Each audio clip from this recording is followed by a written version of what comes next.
teman-teman semua, kembali lagi dengan aku. Gimana kabar kalian? Semoga tetap sehat terus dan tetap semangat terus belajar bareng aku tentang P3K. Dan di video kali ini aku bakalan masih terus membahas soal-soal tes manajerial, teman-teman. Mungkin besok bakalan ganti soal ya, teman-teman, ganti suasana. Entah itu sosiokultural ataupun kemampuan teknis. Kita lihat aja ya, teman-teman. Jadi jangan lupa di like, comment, subscribe, dan nyalakan lonceng notifikasinya supaya kalau aku upload video terbaru, kalian gak ketinggalan video-video terbaru dari aku. Oke teman-teman, nah ini dia soal tes manajerialnya. Kita langsung aja ya ke nomor 1.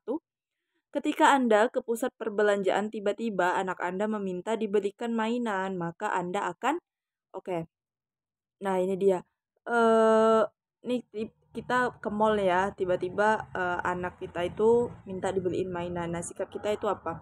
Nah, ini kayak soal TKP ya, teman-teman. Jadi menurut pribadi masing-masing. Jadi, kalau misalnya menurut pendapat kalian tuh berbeda dengan aku ya karena ini kan apa ya?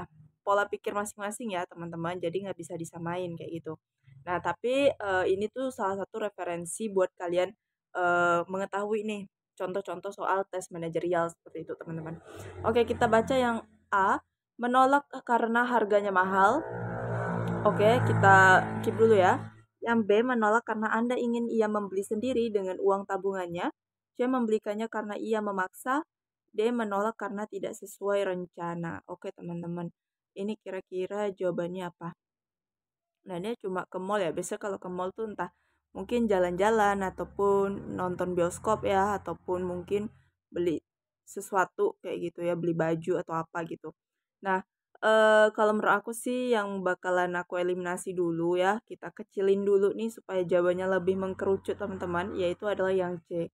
Membelikannya karena ia memaksa. Ini menurut aku kurang tepat aja ya teman-teman. Jadi ini kesannya kayak ya kayak dia beliin tapi kayak terpaksa gitu teman-teman. Jadi menurut aku yang C bukan. Oke, kalau yang A menolak karena harganya mahal. Menurut aku juga ini kurang tepat ya teman-teman. Nah, ini antara B sama D nih teman-teman. Poin 4-nya alias poin yang paling tertinggi itu di mana? Oke, yang B itu menolak karena Anda ingin ia membeli sendiri dengan uang tabungannya. Nah, kita nggak tahu sih ini anak-anak usia berapa kayak gitu kan. Apakah ya udah punya penghasilan seperti itu. Kalau yang D menolak karena tidak sesuai rencana. Nah, kalau menurut aku sih yang poin paling tingginya teman-teman itu ada di D. Ini menurut aku ya beda cerita kalau misalnya kalau kalian mau pilih B nggak apa-apa teman-teman. Karena ini kan pendapat dan pandangan masing-masing ya teman-teman. Nah jadi kalau menurut aku sih poin tiganya itu ada di B teman-teman. Ya jadi yang D itu menolak karena tidak sesuai rencana. Gitu sih teman-teman. Kalau misalnya kalian berbeda pendapat dengan aku boleh komen di kolom komentar dan juga sertain dan jelasin alasannya teman-teman. Oke. Kita lanjut lagi ke soal nomor 2. Oke teman-teman, ini dia soal nomor 2, kita baca bareng-bareng. Nah ini dia soal TKP waktu aku ujian tahun lalu. Memang sebenarnya nggak panjang-panjang teman-teman, cuma sekitar sebaris, 2 baris seperti itu.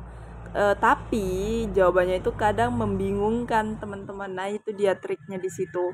Apa namanya? Soalnya pendek, cuma jawabannya itu juga kayak simple tapi membingungkan orang kayak gitu. Jadi itu emang harus banyak latihan sih soal-soal kayak gini. Oke, kita coba baca bareng-bareng ya.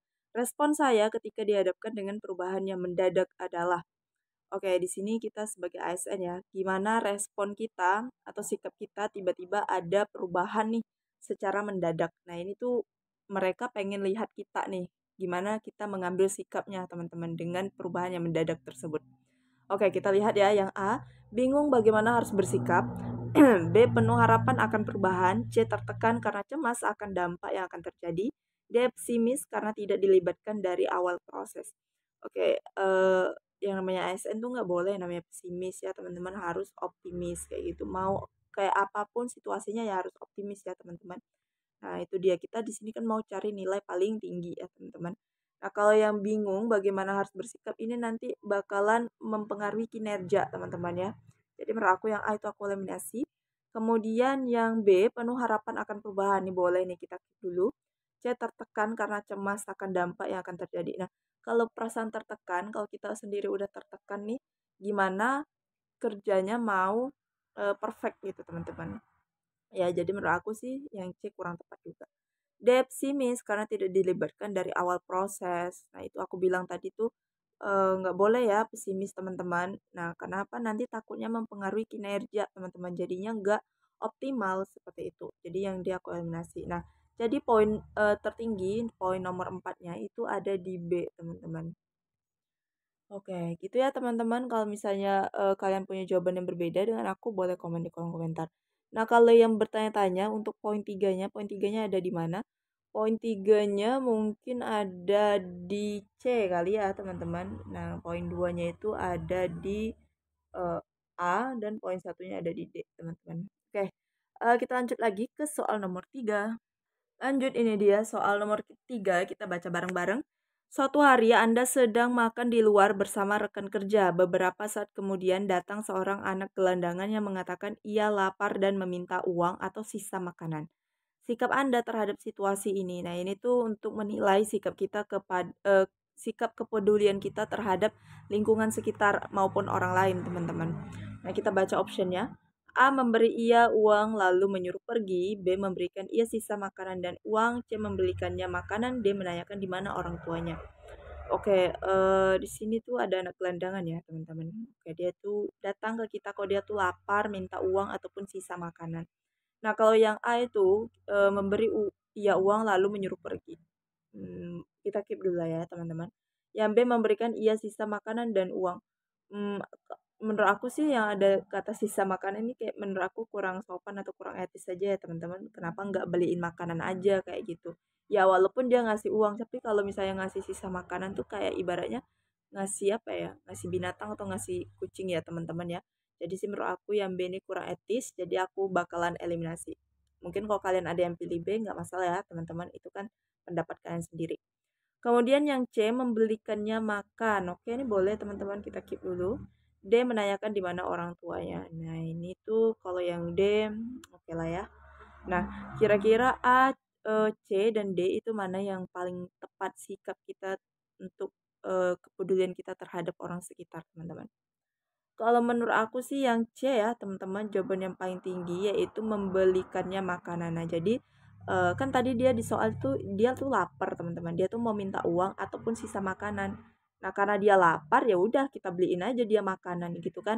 Nah kalau yang A memberikan ia uang lalu menyuruh pergi, nggak masalah sih teman-teman kita kasih uang ke dia lalu menyuruh pergi. Ini tuh kayak kesannya apa ya teman-teman, negatif ya. Mungkin sebagian orang nggak berpikir itu negatif atau biasa aja kayak gitu teman-teman. Tapi menurut aku sih kayak ibaratnya dengan kata lain seperti ngusir gitu teman-teman. Jadi sih menurut aku ini kurang agak agak kurang sopan ya teman-teman. Jadi yang aku eliminasi. Kalau yang dia menanyakan di mana orang tuanya ini tuh kayak buang-buang waktu ya teman-teman. Ya udah kalau dia lapar dia minta makanan atau uang ya udah kita tinggal beliin aja makanannya, selesai kayak gitu teman-teman. Jadi sih menurut aku poin empatnya itu ada di C ya. Kemudian poin poin tiganya itu ada di A ya teman-teman menurut aku. Kemudian poin duanya itu ada di B dan poin satu itu ada di D. Dan poin nol itu kalau tidak dijawab. Oke teman-teman, lanjut ke soal selanjutnya. Lanjut, ini dia soal keempat teman-teman. Anda ditugaskan oleh atasan Anda bekerja untuk beberapa minggu di luar daerah. Ternyata daerah tersebut mayoritas wanitanya berhijab. Sedangkan Anda belum berhijab. Bagaimanakah menyikapi hal tersebut, teman-teman? Nah, ini juga tentang apa ya? Cara kita untuk menghargai suatu budaya di tempat orang ya, teman-teman. Gimana sikap kita ya, teman-teman? Oke, kita coba baca dulu optionnya, tetap pada pendirian dan berpenampilan seperti biasa. Oke, kemudian yang B ikut memakai hijab dan melakukan secara berkesinambungan. Kemudian yang C ikut memakai hijab sebagai wujud penghargaan terhadap budaya daerah tersebut. D ikut memakai hijab walaupun Anda merasa risih untuk menghargai budaya daerah tersebut. Maaf ya teman-teman kalau misalnya kalian terdengar suara motor yang berisik, ya memang berisik banget teman-teman karena rumah aku tuh dekat banget sama jalan raya teman-teman. Makanya agak berisik ya. Aku harap kalian nggak terkecoh konsentrasinya. Lanjut ke soalnya nih. Nah, di soalnya tadi kan ditugaskan ya kita ke luar daerah. Nah, ternyata daerah yang dituju itu mayoritasnya wanitanya berhijab, teman-teman. Sedangkan kita itu belum berhijab. Kira-kira gimana sih menyikapi hal tersebut. Nah, ini tuh mungkin ya di mayoritas wanita berhijab tuh mungkin karena budayanya seperti itu, teman-teman. Nah, jadi sikap kita tuh apa? Ini kayak apa ya namanya? Adaptasi juga ya, teman-teman. Adaptasi di tempat orang ya. Nah, coba kita yang A tadi tetap pada pendirian dan berpenampilan seperti biasa. Nah, ini tuh menurut aku kurang kurang dapet deh sikap adaptasinya atau enggak menghargai budaya orang ya kurang tepat sih menurut aku ya, teman-teman. Aku eliminasi dulu. Nah, ini dia soal-soal seperti ini tuh memang agak membagongkan ya, teman-teman. Soal TKP, soal manajerial tuh emang seperti ini. Jadi itu kembali lagi ke pendapat masing-masing. Nah, kalau ini tuh menurut pendapat aku, teman-teman, oke? Nah, kita lanjut lagi. Ikut memakai hijab dan melakukan secara berkesinambungan. Oke, boleh juga kita keep. C. Ikut memakai hijab sebagai wujud penghargaan terhadap budaya daerah tersebut. Oke, yang D ikut memakai hijab walaupun Anda merasa risih untuk menghargai budaya tersebut. Nah, ini ada kata risih ini berarti dia terpaksa. Jadi tuh kalau orang terpaksa, teman-teman, pasti tuh raut wajahnya tuh udah kelihatan banget. Jadi kayak nggak enak kan? Kayak gitu kalau ngelihat orang terpaksa. Jadi yang dia aku eliminasi. Oke, B sama C nih, mana yang paling tepat? Nah, kalau yang C tuh dia pakai hijab secara berkesinambungan ya. Kalau yang C itu dia pakai hijab sebagai wujud penghargaan terhadap budaya daerah tersebut. Nah, jadi menurut aku poin paling tingginya itu, poin 4 itu ada di C, teman-teman ya. Dimana di sini kelihatan nih sikap menghargainya, teman-teman. Menghargai di tempat yang baru atau tempat orang lain. Nah, jadi sih yang poin tingginya itu ada di C, kemudian poin tiganya itu ada di B, poin 2 itu ada di D, dan poin 1 itu ada di A. Kayak gitu ya, teman-teman, dan ini pure adalah pendapat aku. Kalau misalnya kalian berbeda pendapatnya dengan aku boleh, nggak masalah teman-teman, coba kalian komen di kolom komentar ya, karena aku pengen tahu juga nih, kira-kira kalian sependapat atau tidak dengan aku, oke? Aku tuh suka banget loh bahas-bahas kayak diskusi di kolom komentar teman-teman, karena nambah ilmu baru. Oke, kita lanjut lagi ke soal yang terakhir. Oke teman-teman, nih dia soal yang terakhir kita baca bareng-bareng, oke? Karena Karang Taruna di lingkungan Anda menunjuk Anda sebagai koordinator untuk merancang kegiatan yang mampu mengakrabkan semua pemuda di wilayah tersebut.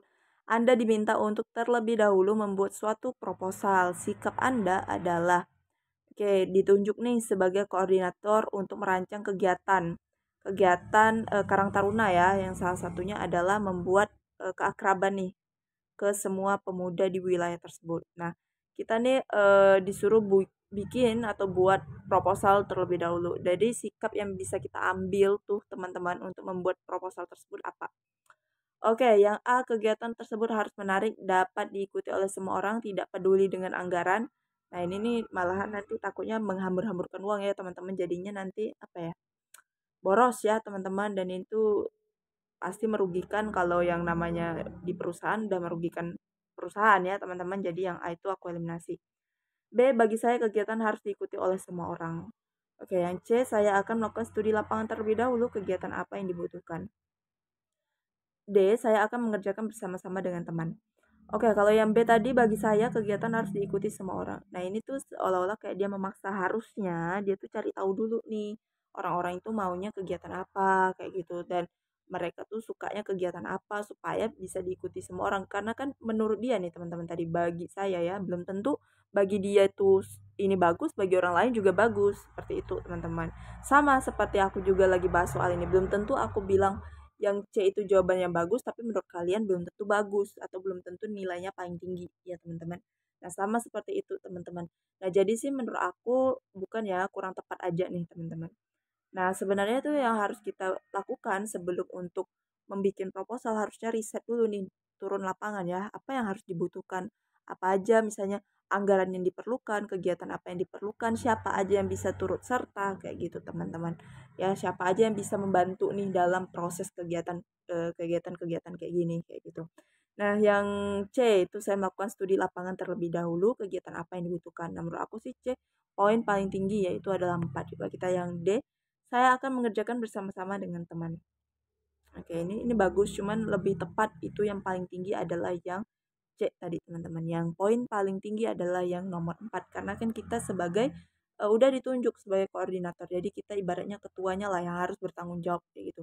Nah, kalau yang D itu ini kan kerja kelompok aja teman-teman. Boleh dibantu dengan teman-teman supaya lebih cepat aja kerjanya ya kan. Nah, jadi yang D itu poinnya adalah nomor 3. poin nomor 2 itu adalah B ya, poin nomor satu itu ada yang di A. Oke teman-teman, segitu dulu 5 soal dari aku. Semoga bisa membantu dan semoga kalian paham apa yang aku jelasin ya. Semoga videonya nggak kecepatan di kalian. Kalau misalnya kecepatan bisa diatur ya di pengaturan YouTube kalian tuh ada di situ. Kecepatan pemutaran teman-teman. Nah, segitu dulu 5 soal dari aku. Kalau misalnya kalian ada yang kurang setuju dengan jawaban-jawaban aku, boleh komen di kolom komentar. Nanti bakalan kita diskusi bareng-bareng di kolom komentar. Dan juga aku ucapin terima kasih buat kalian yang selalu subscribe dan selalu nonton video terbaru dari aku. Yang belum subscribe jangan lupa di subscribe, like, comment, subscribe jadi kelibet. Dan nyalakan lonceng notifikasinya serta di share ke semua sosial media yang kalian punya supaya kalian gak ketinggalan video terbaru dari aku dan semoga kalian dan teman-teman kalian juga bisa belajar bareng aku. Oke, see you next video. Bye bye.